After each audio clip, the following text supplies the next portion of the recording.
Hello everyone, welcome to the weekly Q&A video, and I gotta say, had so many questions this time. Thank you guys to everybody that went to Twitter at the Jeff Schlegel is the Twitter handle. Because I had so many questions, I'm probably going to break this up into two parts, so this is part one. Part two will surely follow soon after. Make sure if you aren't subscribed already, you smash that subscribe button. Just do it, alright? Just don't, come on, just don't.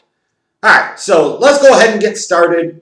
Again, thank you everyone for your questions. Looks like we'll have some good ones today, so I look forward to this. GM5 Collector starts us off by asking, what is the greatest moment of your life? Wow, that's a deep one. Has it happened yet, or are you still on the hunt for it? Well, I think you asked the first part of the question, what is the greatest moment of your life? So you have to have one. For me, I think beyond question, it would be back when I was a sophomore in high school. I won the Fresh Soft Conference 2 Mile Championship back in the old Nick 9 Conference in Rockford, Illinois, representing Jefferson. Yeah, Jayhawks. Um, and I think their big reason for that was, I was going way back in time, um, but it was because of the fact that I busted my ass. Like I went from the cross country season that sophomore year in the fall, and I wasn't even a top 7 guy on the frosh soft team. I wasn't even a top 10 guy, and part of that was my own fault, admittedly, because I hadn't worked out that summer before. I wasn't even sure I really wanted to do it. And by the time I realized, no, I really do want to do this, it was too late to do anything about it. I was too far behind the curve. And then what happened was my coach Barker always had like this year-end book that he would put out that would have all the results and everything, and he would have some hand-scribbled notes in terms of what he would envision for the team the next year. And I remember how pissed I got when he didn't have me in the top 10 for cross-country in the fall. I said, oh yeah? Fuck this, fuck you. And I walked into the first indoor, and I say indoor track practice. It was unofficial at the time. It was right after cross country season ended a couple weeks later. We were running upstairs on the third floor of Old Jefferson High School.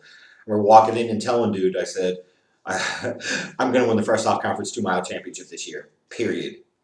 Put money on it. Bet. And I busted my ass every single day, and I ultimately did. Like I said, 10:46 for a kid as a freshman. I was running like 12 minutes. I was pathetic. Next year, turn around running 10:46. I mean, yeah, that's got to be the greatest moment of my life because it was the one time that I truly was a machine. I had that kind of Jordan mentality or that Mamba mentality. Like I sprained ankles and had shin splints and bronchitis and all these other things, and it didn't matter. I kept running every day, and I was a beast, and I was a machine. Attacked every practice like it was the most important practice in my entire life. Like honestly, ever since that day, I've been trying to find that same mindset and mentality on a consistent basis in my life. That's the greatest one. But I still strive, as pathetic as that may sound, I still strive for finding that next greatest moment and will eventually get that for sure.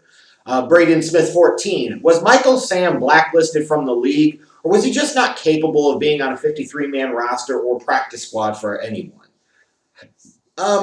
I mean, he was drafted. He didn't make the Rams roster initially. There's probably a little bit of truth on both of them, depending upon your perspective. You probably could have said, well, he should have been on somebody's practice squad for a period of time. Was he really that incapable of playing at the NFL level? But it could also be a reflection of maybe his priorities just weren't truly football, and some of the other things became bigger for him than the game. I could see the argument going either way on that. Mags the NFL nerd asked, who is your quarter season coach of the year? Quarter season coach of the year. That is an excellent question. Kevin Stefanski probably has to be an early nominee, doesn't he? The Browns are what, 4-1? And there weren't significant fundamental changes to the roster, so at this point in the season, I probably would have to go with him. Joseph Moran. Why does anybody try to get involved with anything associated with Trump? I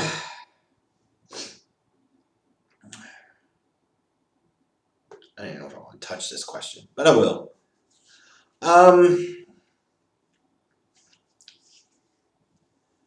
Because for a lot of people out there, Trump represents kind of a last stand. Trump represents a hearkening back to days of yore where people thought it was a lot better, but admittedly it really wasn't. Uh, Trump's genius is his ability to get the people that he's trying to target emotionally invested in what he's saying by specifically calling out and targeting their fears and emotions. It's like that old battle of enlightenment versus romanticism kind of playing out on a political spectrum. Um, and you think about a guy like him, took a very populist tone in 2016, but in a different way, kind of populist, and those things can kind of resonate sometimes. I think there's a lot of reasons, not all of them good, surely, but it's more than just saying, well, if somebody supports Trump, they must be racist. That's not it. Like, there are plenty of people like that, yes, for sure, but you can't just paint with that broad brush, and we need to be able to better formulate and articulate arguments than that, because that's not it. That also could be in some ways a reflection of the Democratic Party, A, running shitty candidates, that's one problem, B, being horrible with the crafting of their messages. You also think about who Trump is typically appealing to for the most part. It's the Fox News crowd, so automatically they're very loose with the facts and the news as it is. A lot of reasons that people want to be associated with anything Trump. Sorry, some of the politicians that still choose to associate with him, like, you already start to see what I feel like is a little bit of pivot and shift away from him. And that's the most cowardly thing of all. You can't sit there and hide behind Trump in fear and then, leverage him to help your election or re-election chances. And then when things get tough, now all of a sudden you're going to bail out like little bitches. Like, it's typical political type of stuff. That's why nobody likes our political climate in this country. Yet somehow we still have this duopoly of parties and everybody votes for it like morons. Native Clown 03. What's next for Trubisky career-wise? Back up anywhere but Chicago. Johnny B's good. What are your top 3 favorite NBA Finals series of all time? Top 3 favorite NBA Finals series. Number 1 would be 98. Number 2 would be 92 because Jordan put that stupid Drexler comparison to bed, R.I.P. dead, once and for all after that 6-game series. Number 3, I'm trying to think of something that's a non-Bulls Finals series. What would be a non-Bulls Finals series? It might be 95 when the Rockets swept the Magic, because I was pissed the Magic beat the Bulls in the second round. Personally, I was a huge Hakeem fan back in the day. Like, who couldn't be a huge fan of Hakeem the Dream? But I wanted to see Olajuwon get another ring. I wanted to see Drexler finally get his ring. I enjoyed the style of play that the Houston Rockets had, and I hated the Orlando Magic. So that probably would be number 3, is watching them get to the finals only to get swept. Peter Jedra asks, what is the sports discussion you're most fed up of hearing? LeBron versus Jordan. Like, if you remove the biases and you just look at the numbers, at the stats, and you provide proper context, it is not close. Like, these LeBron stands are ridiculous. It's not close. And maybe someday, instead of like piecemealing it or responding via Twitter or via segments of a video, maybe I'll just do one big, long, drawn-out video and try to provide full and complete context and look at everything. The traditional metrics, accomplishments, achievements, sustainability, legacy, analytics, all of that. And as you really look at those two things, like, even straight up head-to-head, there's no comparison. Jordan is vastly better. But when you look at the eras with which they were in, like, Jordan is even more light years ahead of LeBron. That doesn't mean that LeBron's not an all-time great player. He's not an icon, because he is. And I've said this I don't know how many times. But for these LeBron stans or these wannabe Laker fans that are pretending like this dude is the greatest of all time, he's not. And it's not that close. That's the one that I get irritated with the most. And does the fact that the Steelers have fewer huge ego guys Decrease their playing down to competition and taking teams lightly so they come out more hungry for every game rather than we show up and it's win by default. That could be. You still got plenty of games, I'm sure, this year against bad teams. We'll see if that plays out. But, that was certainly a flaw with that team in the past was they would always lose to those bad teams. Semelesulo asks, who are the next up-and-coming rising star coaches, coordinators that could be head coaches for these vacant NFL head coaching jobs? Eric Bieniemy is one name that you're going to hear a lot of. I'm sure somebody's going to become calling for Greg Roman, perhaps, away from Baltimore. Lincoln Riley down at Oklahoma. I'd be stunned if somebody isn't really trying to beat down his door after this season. Somebody's probably going to come after Dabo Swinney. Those are just a few of the names that I could think of, and there are others. Football icon. Assuming a miracle happens and Nagy and Pace are fired, who do you see Ted Phillips hiring to replace them? Nagy and Pace getting fired is not a miracle. Ted Phillips getting fired is the miracle. If Nagy and Pace are fired, then the only option is to fire Ted Phillips because he will have once again hired a failed general manager again who hired yet another failed head coach again. The miracle is Ted Phillips getting fired. It's not Nagy and Pace. Dave G. If Derrick Rose never got injured, would he have won a championship with the Bulls? No. They were going to beat that Miami team for 2011, 2014. Let's get real. They were not. Oh, yeah. They should. No. Just no. They were not beating that LeBron-led team, period. Dane, the funky homo sapien. Say we live in a merciful time and Ted Phillips is fired as Bears vice president. Who would be the best replacement for him if Ozzie Newsome can't be coaxed out of retirement? See, that's the loser talk right there, Dane. It is called you offer him so much money and ownership stake in the Chicago Bears that he has no choice but to accept. There is no alternative.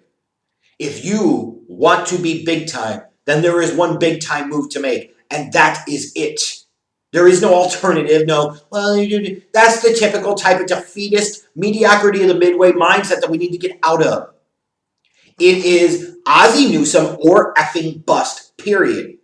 California EST 96. Do you still think Jared Goff is not worthy of his big contract? Given that much bigger QB deals have come after his, I think the Rams paid a good market price for his services compared to Wentz and what Dak wanted to get. I can't really argue with your logic there.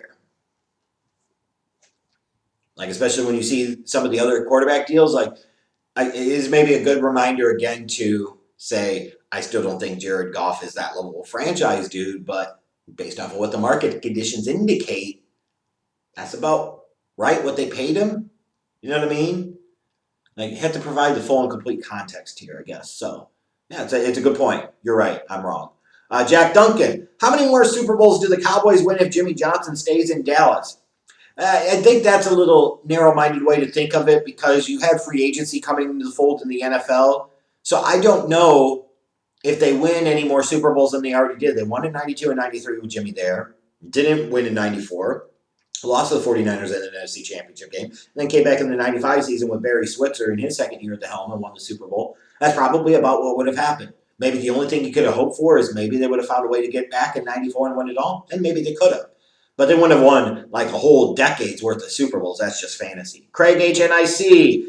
Some old dude on the radio said if Kobe would have went to college for 2 or 3 years and developed better social skills with teammates, he would have been the GOAT. Do you believe that one and done has damaged the NBA in the bigger picture? To the actual question itself, yes. To a certain degree, I think it has impacted the overall quality or lack of quality of play in the league.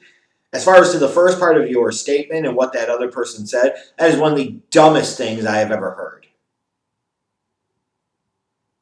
Because he didn't develop social skills that kept him from being the GOAT. That's just dumb.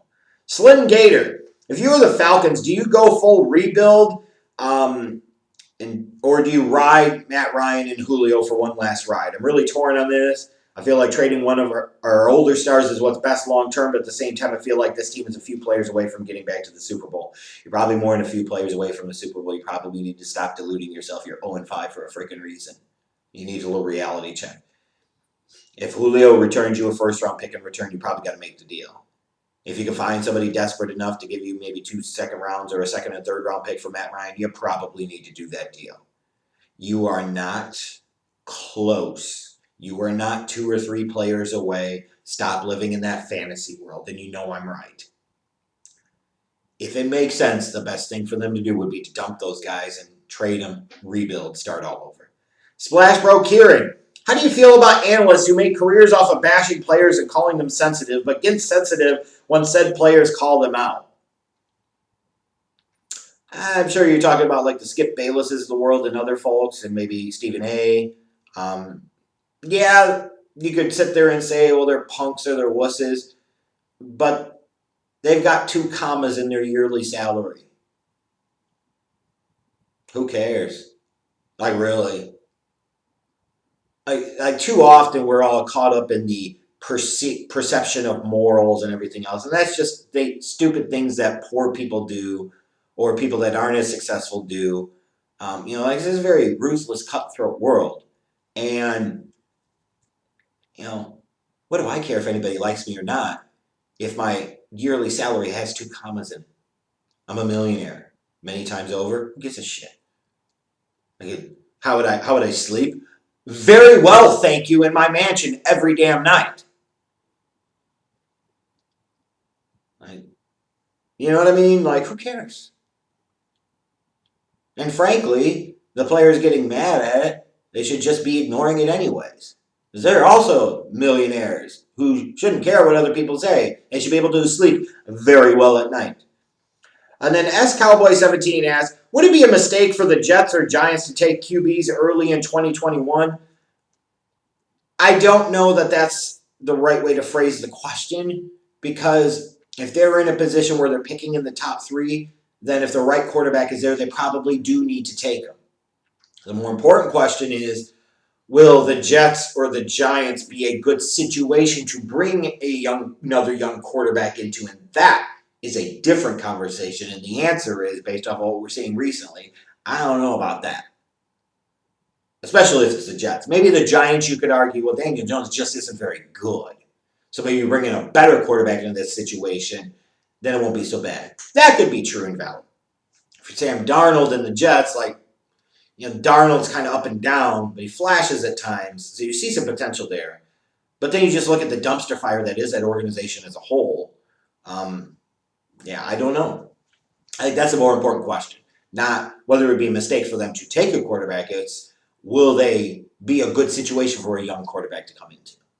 So anyways, thanks you guys for sending in your questions. This was part 1. Like I said, part 2 is going to come up soon, so make sure you stay tuned for that. I'll see you then.